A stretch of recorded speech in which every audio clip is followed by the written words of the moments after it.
now we will basically take the results that how we can prove this theorem. ठीक है, तो proof में सबसे पहली वर्किंग ये होनी चाहिए कि हमें एक साइड पे स्टेटमेंट्स और एक साइड पे रीजंस कंसिडर करनी है. ठीक है, तो हर स्टेटमेंट के कोरिस्पॉन्डिंग देखेंगे कि हम क्या क्या रीजन मेंशन कर सकते हैं. ठीक है, अच्छा अब देखें कि अगर फॉर एग्जांपल हम यहाँ पे ट्राइंगल ABD कंसिडर करते हैं. ठीक है, और दूसरी ट्राइंगल जो न्यू आ रही है ट्राइंगल EDC कंसिडर कर लेते हैं. इन दोनों ट्राइंगल्स में अब हमने साथ साथ कंपेयर करना है कि हम कौन कौन से रिजल्ट्स को इक्वल कर सकते हैं. ठीक है, तो हम यहाँ पे देखें कि स्लैशेस मेंशन की हुई है ना, AD, और इस पॉइंट को बेसिकली हम B का नाम देंगे. अगर हम देखें तो स्लैशेस हमने मेंशन की हुई है, तो उनको देखते हुए हमें कंफर्म है कि कंस्ट्रक्शन में हम ये देख चुके हैं कि ADDE के इक्वल है. ठीक है, तो यहाँ से आप क्या करें, सबसे पहले तो AD को और DE को कॉन्ग्रेंट कर दें. ठीक है, अच्छा फिर इसके अलावा आपने क्या करना है कि नेक्स्ट वर्किंग में ये होना चाहिए कि D मिड पॉइंट है. अगर मिड पॉइंट है तो बेसिकली हमें कंफर्म है कि जो BD मेजरमेंट है और DC वो दोनों इक्वल होने चाहिए.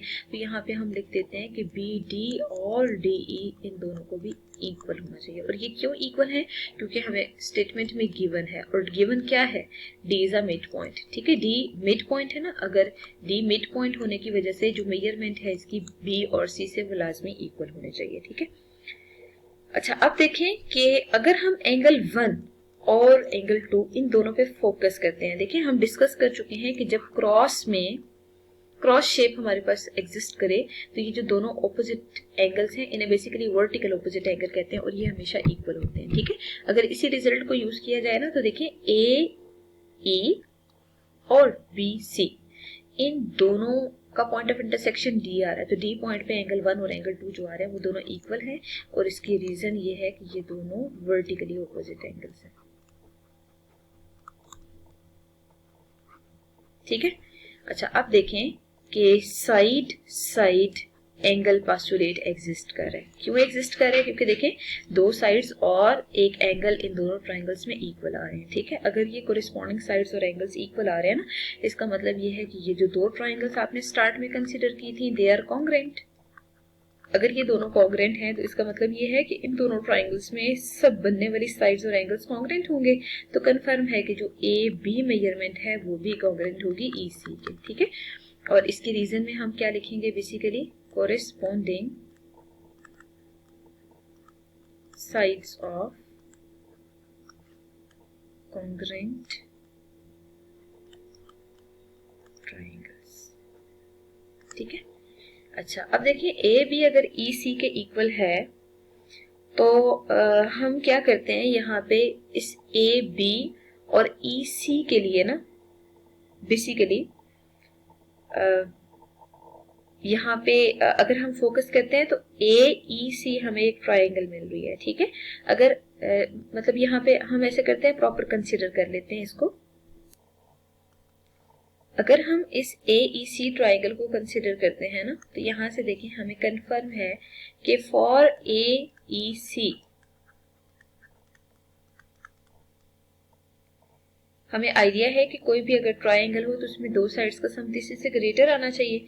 ऐसा करते हैं हम AC और AEC का सम ले लेते हैं. ठीक है, और वो हमें कंफर्म है कि ग्रेटर होना चाहिए AE से. ठीक है, अगर AE को देखें तो AE को हम स्प्लिट करेंगे. ठीक है, क्यों, क्योंकि देखिए AE को अगर हम स्प्लिट करते हैं ना तो बेसिकली हमें कंफर्म है कि AE डबल ऑफ AD के इक्वल है. क्यों, क्योंकि देखिए यहाँ पे हम पहले सॉल्व कर लेते हैं कि अगर AE को देखा जाए तो किन दो का सम है, AD प्लस DE का सम है. ठीक है, फिर देखिए कंस्ट्रक्शन में हमें यही कंफर्म था कि AD और DE इक्वल है, तो आप ऐसे करें दोनों की जगह AD पुट कर दें. ठीक है, आपकी हमेशा कोशिश ये होनी चाहिए जो कंस्ट्रक्शन का पार्ट है उसको हम एक्सक्लूड किया करें.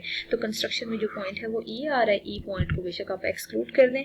उसके बाद आप देखें कि AE जो मेजरमेंट है वो बेसिकली 2 टाइम्स ऑफ AD के इक्वल है.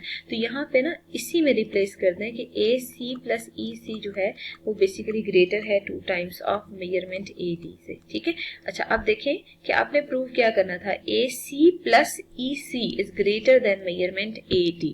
ठीक है, AC plus A B is greater than 2 times of A D. ठीक है, आप देख सकते हैं दोनों को अगर आप कंपेयर करते हैं ना तो रिजल्ट यही आ रहा है। बट प्रॉब्लम इज कि आपने ये जो ए सी और दूसरी मेजरमेंट आ रही है ई सी, ठीक है, ई सी को तो रिप्लेस करना है।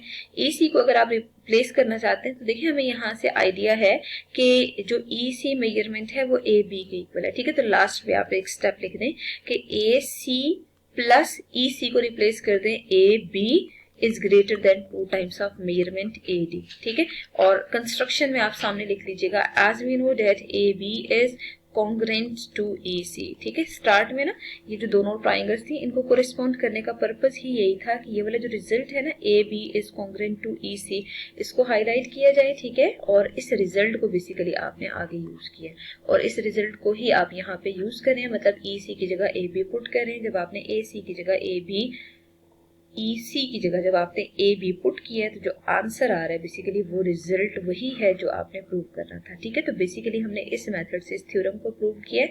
अब आपने हमेशा याद रखना है कि आप कोई सी भी ट्राइंगल ड्रॉ करते हैं उस ट्राइंगल में हमेशा जो मीडियन की लेंथ का ट्वाइस है वो बाकी दोनों जो साइड्स आ रही हैं उनका सम जो आप फाइंड आउट करेंगे उससे लेस आएगा। ठीक है, in other words when we take the sum of two sides of triangle it will always be greater than the median of twice of the third side. ठीक है, तो basically this relationship holds between all types of triangle. अगर triangle construct करना possible है ना तो फिर confirm है कि हम इस रिजल्ट को यूं डिस्कस कर सकते हैं। ठीक है, बट ये है कि अगर 3 मेजरमेंट्स ऐसी गिवन है, मतलब आपको इन जनरल डिफाइन किया जाए कि 3 मेजरमेंट्स गिवन है और वो ऐसी गिवन है जिनसे ट्राइंगल कंस्ट्रक्ट करना ही पॉसिबल नहीं है तो कंफर्म है कि वहां पे ये रिजल्ट भी होल्ड नहीं करेगा। ठीक है, मतलब this condition holds when we make triangle with possible sides.